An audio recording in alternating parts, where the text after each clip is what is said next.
بسم اللہ الرحمن الرحیم، اللہم صلی علی محمد وعلی محمد۔ دعائے غازی چینل پر تمام موالیان حیدر کرار کو خوش آمدید۔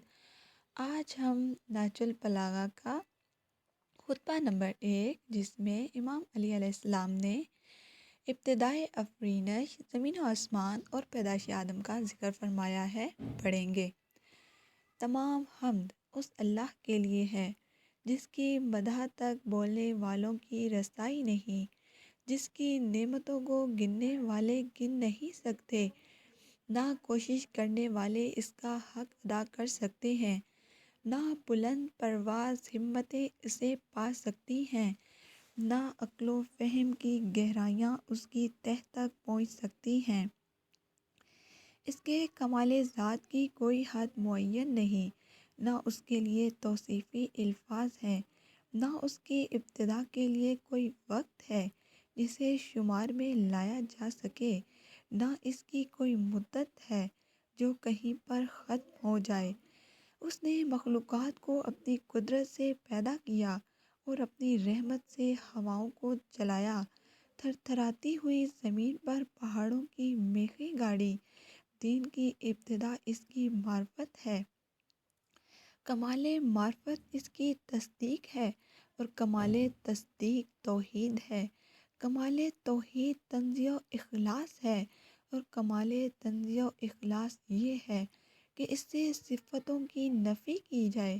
کیونکہ ہر صفت شاہد ہے کہ وہ اپنے موصوف کی غیر ہے، اور ہر موصوف شاہد ہے کہ وہ اپنے صفت کے علاوہ کوئی چیز ہے، لہٰذا جس نے ذات الہی کے علاوہ صفات ماننے، اس نے ذات کا ایک جز دوسرا ذاتی مان لیا، اور جس نے اس کی ذات کا کوئی اور ذاتی مانا، اس نے دوئی پیدا کی۔ جس نے دوئی پیدا کی، اس نے اس کے لیے جز بنا ڈالا، اور جو اس کے لیے اجزاء کا قائل ہوا وہ اس سے بے خبر رہا، اور جو اس سے بے خبر رہا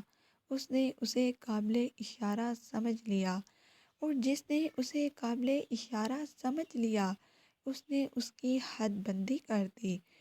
جو اسے محدود سمجھا وہ اسے دوسری چیزوں کی کدار میں لے آیا۔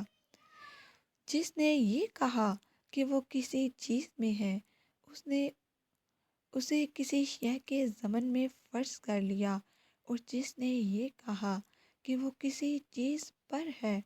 اس نے اور جگہ اس سے خالی سمجھ لی۔ وہ ہے، ہوا نہیں، موجود ہے، مگر عدم سے وجود میں نہیں آیا۔ وہ ہر شے کے ساتھ ہے، نہ جسمانی اتصال کی طرح وہ ہر چیز سے علیحدہ ہے، نہ جسمانی دوری کے طور پر۔ وہ فاعل ہے لیکن حرکات و آلات کا محتاج نہیں۔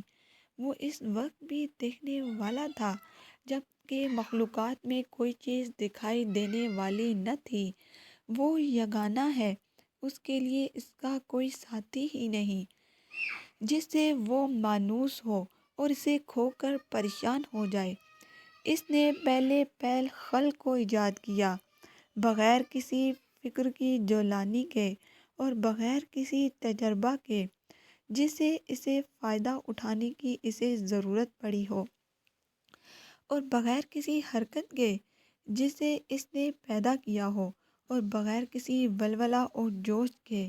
جس سے وہ بہتاب ہوا ہو۔ ہر چیز کو اس کے وقت کے حوالے کیا، بے جوڑ چیزوں میں توازن و ہم آہنگی پیدا کی، ہر چیز کو جداگانہ طبیعت و مزاج کا حامل بنایا، اور ان طبیعتوں کے لیے مناسب صورتیں ضروری قرار دیں۔ وہ ان چیزوں کو ان کے وجود میں آنے سے پہلے جانتا تھا، ان کی حد و نہایت پر احاطہ کیے ہوئے تھا، ان کے نفوس و اعضاء کو پہچانتا تھا۔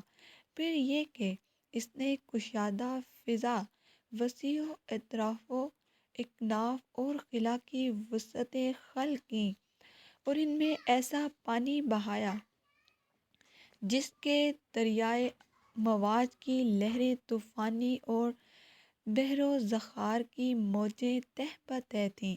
اسے تیز ہوا اور تند آندھی کی پشت پر لادا، پھر اسے پانی کے پلٹانے کا حکم دیا اور اس سے اس کے پابند رہنے پر قابو دیا اور اسے پانی کی سرحد سے ملا دیا۔ اس کے نیچے ہوا دور تک پھیلی ہوئی تھی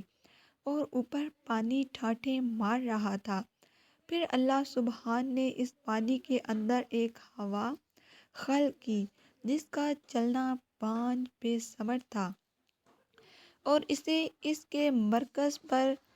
قرار رکھا اور اس کے جھونکے تیز کر دیے اور اس سے چلنے کی جگہ دور دراز تک پھیلا دی۔ پھر اس ہوا کو معمور کیا وہ پانی کے ذخیرے کو تھپیڑے دے اور بحر بے کراں کی موجوں کو اچھالے۔ اس ہوا نے پانی کو یوں متھ دیا جس طرح دہی کے مشکیزے کو متھا جاتا ہے۔ وہ اسے دھکیلتی ہوئی تیزی سے چلی جس طرح خالی فضا میں چلتی ہے، اور پانی کے ابتدائی حصے کو آخری حصے پر ٹھہرائے ہوئے پانی کو چلتے ہوئے پانی پر پلٹانے لگی، یہاں تک کہ اس متلاطم پانی کی سطح بلند ہو گئی۔ وہ تہ بتہ پانی جھاگ دینے لگا۔ اللہ نے وہ جھاگ کھلی ہوا اور کشادہ فضا کی طرف اٹھائی اور اس سے ساتوں آسمان پیدا کیے۔ نیچے والے آسمان کو رکی ہوئی موج کی طرح بنایا اور اوپر والے آسمان کو محفوظ چھت اور بلند عمارت کی صورت میں اس طرح قائم کیا کہ نہ ستونوں کے سہارے کی حاجت تھی اور نہ بندھنوں سے جوڑنے کی ضرورت،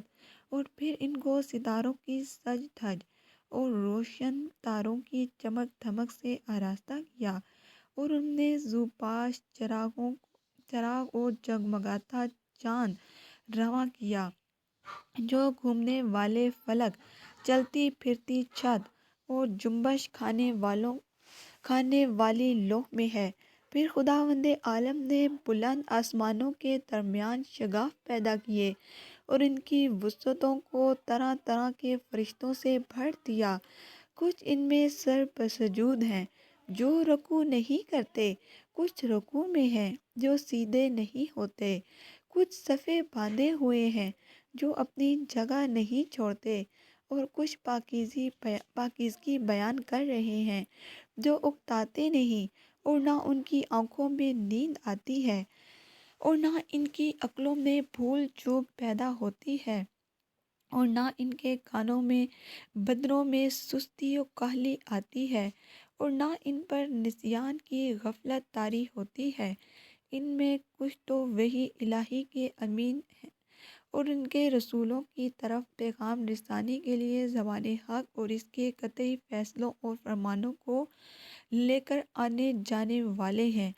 کچھ اس کے بندوں کے نگہبان اور جنت کے دروازوں کے پاسبان ہیں، کچھ وہ ہیں جن کے قدم زمین کی تہ میں جمے ہوئے ہیں اور ان کے پہلو اطراف عالم سے بھی آگے بڑھ گئے ہیں، اور ان کے شانے عرش کے پایوں سے میل کھاتے ہیں، عرش کے سامنے ان کی آنکھیں جھکی ہوئی ہیں اور ان کے نیچے اپنے پروں میں لپٹے ہوئے ہیں، اور ان میں اور دوسری مخلوق میں عزت کے حجاب اور قدرت کے سرا پردے حائل ہیں۔ وہ شکل و صورت کے ساتھ اپنے رب کا تصور نہیں کرتے، اس پر مخلوق کی صفتیں طاری کرتے ہیں، نہ اسے محل و مکان میں گھیرا ہوا سمجھتے ہیں، نہ اشباہ و نظائر اس کی طرف اشارہ کرتے ہیں۔ جی تو آج کا یہ خطبہ یہی مکمل کرتے ہیں، اور اگلا خطبے کا حصہ حضرت آدم علیہ السلام کی تخلیق کے بارے میں